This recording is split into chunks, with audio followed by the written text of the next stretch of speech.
Selama 63 tahun dari Juni 1837 hingga Januari 1901, Ratu Victoria duduk di tahta kerajaan Inggris. Di zaman Ratu Victoria inilah, Inggris berkembang pesat menjadi negara di Eropa yang paling stabil, makmur, dan sejahtera. Selain itu, ekspansi global Kekaisaran Inggris juga mencapai puncaknya pada masa Ratu Victoria, yang sering disebut sebagai Victorian Era. Hong Kong, India, Afrika Selatan, dan beberapa daerah penting di bumi dikuasai oleh Kekaisaran Inggris. Terlepas dari hal-hal positif di atas, tentunya era Victoria juga memiliki hal negatif. Era Victoria yang terjadi ketika Inggris sedang dalam puncak revolusi industri membuat banyak pekerja menjadi sengsara. Para kaum pekerja serta kelas bawah harus bekerja mati-matian dengan upah yang sangat tidak layak demi menebalkan dompet para kaum atas. Masa ini dikenang sebagai salah satu masa kelam dalam sejarah buruh. Banyak penulis dan kritikus terkenal seperti Karl Marx dan Charles Dickens membuat tulisan dan karya untuk membantu menyuarakan nasib kaum buruh. Di video ini, Inspek History akan membahas kehidupan dan fakta-fakta mengenai era legendaris dan penting dalam sejarah Inggris kali ini. Saat membahas era Victoria, nampaknya kurang seret kalau kita nggak membahas mengenai Sang Ratu sendiri, mengingat nama era ini diambil dari namanya. Sang Ratu Victoria lahir dengan nama Alexandrina Victoria. Ia lahir pada 24 Mei 1819 di Istana Kensington, London. Alexandrina Victoria adalah cucu dari Raja George III yang merupakan Raja Inggris saat Revolusi Amerika, serta anak dari Pangeran Edward, Duke of Kent and Strathern. Setelah Raja George III meninggal, penerusnya adalah sang anak sulung George IV yang berkuasa selama 10 tahun. Namun karena putri George IV telah tiada, tahta mahkota dilanjutkan ke adiknya yang masih hidup, yakni William IV. William IV juga tidak memiliki penerus tahta. Maka, William IV yang juga tidak memiliki penerus, membuat tahta jatuh ke adiknya, yaitu Pangeran Edward. Namun, ia telah tiada pada 1820, yang membuat putrinya Victoria mendapatkan hak untuk naik ke tahta kerajaan. Seperti kebanyakan wangsa keluarga kerajaan lain di Eropa, Victoria berasal dari wangsa keluarga berdarah Jerman, wangsa Hanover. Namun, ketika ia menikah dengan Pangeran Albert, seluruh keturunannya menjadi bagian wangsa keluarga Jerman. By the way guys, sebenarnya Raja Charles III sekarang juga merupakan bagian dari wangsa keluarga Jerman, meskipun kini sering disebut sebagai Windsor. Hal tersebut karena saat Perang Dunia Pertama, Raja George V mengganti nama wangsa Jermannya ke Windsor, karena bangsa Jerman dilihat sebagai musuh pada saat itu. Ratu Victoria memerintah selama 63 tahun. Hal ini membuat dirinya menjadi penguasa Inggris terlama kedua, setelah Ratu Elizabeth II yang memerintah dari Februari 1952 hingga September 2022 kemarin. Ia meninggal di tahun 1901 di usianya yang ke-81. Edward VII, anaknya, dan Kaisar Wilhelm II, cucu tertuanya, berada di sampingnya saat ia meninggal. Meninggalnya Ratu Victoria menandakan berakhirnya era Victoria dan dimulainya era Edwardian yang diteruskan oleh anaknya. London di tahun 2022 dengan London pada masa Ratu Victoria tentunya jauh berbeda. Ketika kita berjalan-jalan di kota besar Inggris pada zaman Ratu Victoria, jalanan dipenuhi dengan pemandangan seperti pabrik tekstil, besi, dan baja, serta berbagai mesin yang ditenagai oleh batu bara.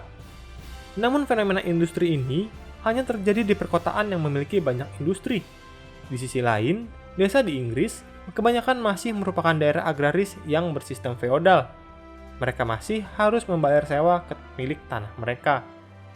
Revolusi industri mencapai puncaknya pada saat era Victoria ini, dan hal tersebut memungkinkan Inggris untuk menjadi kekuatan adidaya nomor 1 di dunia. Inggris dengan kekuatan industrinya tentu dapat membuat lebih banyak persenjataan dan peralatan seperti kapal, yang membuat armada mereka makin mengerikan dan tak terkalahkan. Kaisar Wilhelm II yang menghabiskan waktu kecilnya di Inggris sebagai cucu tertua dari Ratu Victoria sampai iri dengan kekuatan armada laut Kaisaran Inggris. Ia pun memimpikan suatu saat Kriegsmarine, angkatan laut Jerman, juga mampu menyaingi Royal Navy Inggris. Inggris pada saat itu juga terkenal karena pengetahuannya akan mesin dan menghasilkan banyak insinyur-insinyur berkualitas.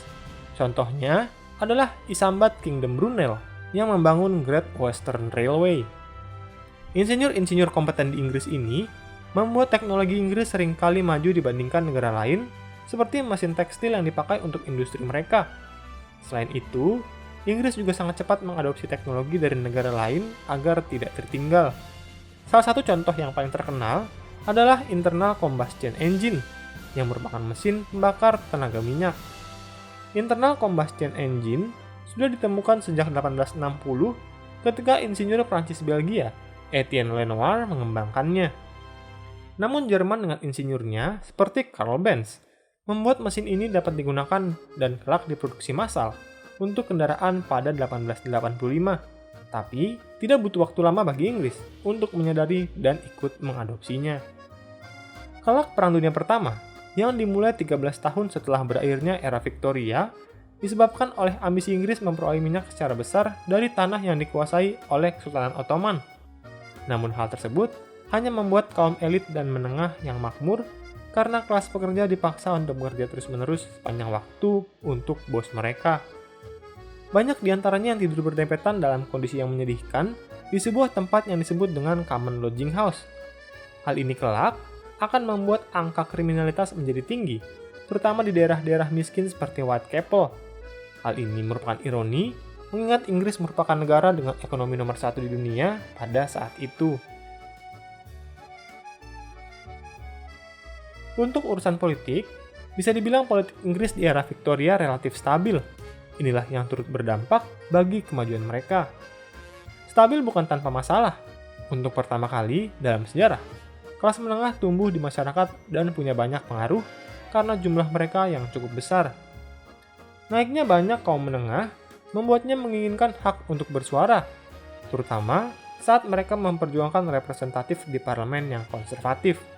Namun mereka juga sering mendapat kritikan dari berbagai pihak, seperti Charles John. Jika kita pernah menonton film atau membaca buku karya Dickens, seperti A Christmas Carol, kita bisa menyadari bahwa Ebenezer Scrooge, sang tokoh utama, menyimbolkan kritikan Dickens ke kaum menengah bahwa mereka hanya peduli akan uang dan kekayaan untuk dirinya sendiri tanpa menganggap penting kebahagiaan dan kesejahteraan pekerja. Karya Dickens lainnya, yakni Oliver Twist, menggambarkan betapa susahnya menjadi anak kaum kelas bawah di era Victoria, sehingga mudah dimanfaatkan bekerja dan menjadi penjahat. Karl Marx juga pernah tinggal di London saat era Victoria, tepatnya tahun 1849 hingga kematiannya. Marx sangat aktif di London, seperti menghadiri pertemuan komunis dan menulis ide-idenya saat di London. Nah, biar makin gampang jelasinnya, Mimin mau sedikit ambil referensi nih, yaitu dari game Assassin's Creed Syndicate.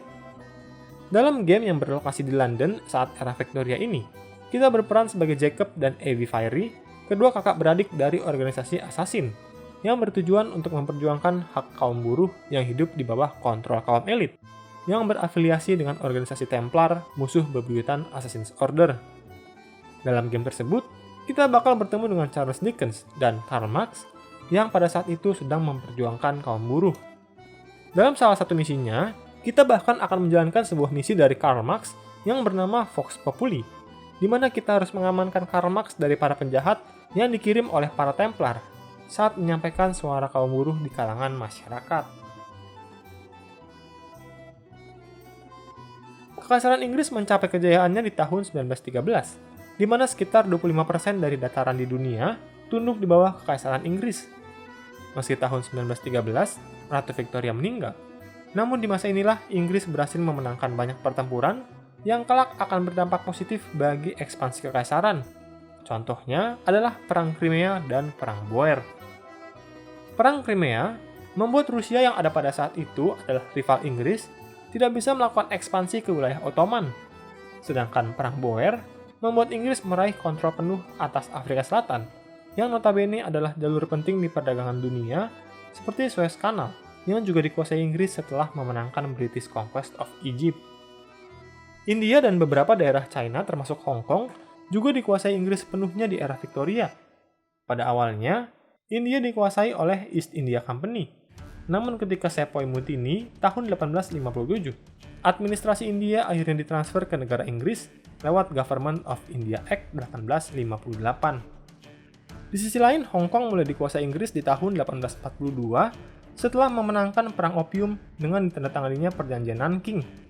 Hong Kong disewakan ke Inggris selama 99 tahun, dari 1898 hingga 1997. Sebagai catatan, 99 tahun itu sebenarnya diartikan untuk selama-lamanya menurut pihak Inggris. Walau begitu, dikembalikannya Hong Kong, daerah yang didapatkan saat era Victoria tersebut ke China pada tahun 1997, kelak seringkali disebut sebagai tanda berakhirnya Kekaisaran Inggris, sekaligus kebangkitan dari RRC di pentas dunia. Hal yang sering terlewat adalah bagaimana Inggris mengelola kekaisaran yang membentang dari benua Amerika hingga Australia. Dalam sejarah, Kekaisaran Romawi bahkan sampai harus membagi dua wilayahnya menjadi Romawi Barat dan Romawi Timur karena terlalu besar untuk diperintah. Kunci kesuksesannya adalah karena Inggris belajar dari kesalahan dan memberikan hak yang lebih dibanding negara lainnya, yang membuat mereka lebih dihargai oleh koloninya jika dibandingkan dengan negara lain.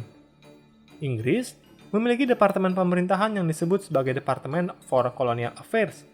Mereka sangat kompeten karena mereka tahu bahwa selain mendapatkan keuntungan, sangatlah penting bagi Inggris untuk menghindari pemberontakan atau kehilangan dukungan dari para koloninya. Jika sekarang kita berkaca di sejarah Indonesia sendiri, malah terjadi pemberontakan yang sangat berbahaya bagi kekuasaan Belanda di Indonesia, seperti Perang Jawa 1741 hingga 1743 dan Revolusi Indonesia. Selain membangun militer yang kuat, benteng, serta menggunakan orang lokal sebagai tentara, mereka juga terus beradaptasi dengan zaman. Contohnya, ketika nasionalisme sedang panas-panasnya di abad ke-19 dan koloninya menginginkan hak untuk menentukan nasibnya sendiri, Inggris memberikan hak dominion ke Kanada lewat London Conference of 1866. Hal tersebut membuat Kanada bisa mendapatkan hak untuk memerintah wilayahnya sendiri dengan aturan tetap tunduk kepada mahkota kerajaan Inggris dan beberapa aturan lain. Hal ini dinilai sangat liberal pada zamannya dan membuat win-win solution. Kanada pun senang bisa menentukan nasibnya, sedangkan Inggris berhasil mempertahankan kekaisarannya. Era Victoria tentunya memiliki banyak dampak bukan hanya kepada Inggris. Mengingat era Victoria memiliki banyak dampak, Mimin akan fokus membahas dua dampak yang sangat besar yang bahkan dunia termasuk Indonesia dapat merasakannya hingga saat ini. Dampak pertama adalah munculnya sosialisme dan komunisme. Ide-ide dari sosialisme dan komunisme muncul dan berkembang pesat di era Victoria, terutama di kota-kota besar seperti London. Selain mengkritik kondisi buruh yang menyedihkan dan tidak manusiawi seperti yang dilakukan oleh Karl Marx dan Dickens, sosialisme dan komunisme juga mengkritik ide dari kolonialisme. Karl Marx pernah mengkritik kolonialisme Inggris di India dan bahkan membandingkannya dengan koloni Belanda di Hindia Timur. Marx berpendapat, kedua negara melakukan kolonialisme karena terdorong oleh semangat untuk mendapatkan kekayaan saja dan menghalalkan segala cara untuk mendapatkannya. Mereka tidak memikirkan akibatnya seperti kelaparan, perang saudara, penaklukan, dan lain-lain. Kelak di Indonesia, musuh yang merupakan teman dari Soekarno dan Kartosoewirjo menjadi seorang komunis karena setuju dengan ide anti-kolonialisme dari Karl Marx. Berteman dengan Uni Soviet, baginya akan berdampak positif bagi Indonesia, mengingat Uni Soviet adalah negara komunis yang baginya memegang teguh ide anti-kolonialisme, tidak seperti bangsa Barat terutama Belanda yang merupakan sekutu dari Amerika. Hal kedua, merupakan hal yang sangat berhubungan dengan kolonialisme Inggris di era Victoria. Dengan banyaknya lahan dunia yang dicaplok oleh Inggris dari zaman Victoria, hal tersebut tentunya berdampak besar bagi bahasa Inggris yang kini menjadi bahasa internasional. Di sisi lain, kemajuan teknologi Inggris membuat banyak orang-orang mau belajar bahasa Inggris, karena tentunya mereka membutuhkan bahasa ini untuk berkomunikasi dengan para insinyur Inggris demi mendapatkan ilmu mereka. Contoh kata terkenal yang merupakan temuan dari para insinyur Inggris adalah telepon, yang diperkenalkan oleh ilmuwan Skotlandia Inggris Alexander Graham Bell, dan kini banyak diadopsi ke berbagai bahasa, termasuk Indonesia. Kelak, budaya pop Amerika juga memang berpengaruh besar bagi naiknya bahasa Inggris. Namun tentunya, kita tidak bisa mengabaikan fakta sejarah di era Victoria ini. Nah, demikianlah penjelasan Mimin tentang era Victoria. Kira-kira masa kejayaan apa lagi nih yang kamu pengen Mimin bahas? Yuk tulis di kolom komentar dan alasannya ya. Hai, terima kasih sudah menonton dan belajar sejarah bersama Inspek History. Jangan ragu untuk berikan komentar, like, dan bagikan bila kamu merasa konten ini bermanfaat.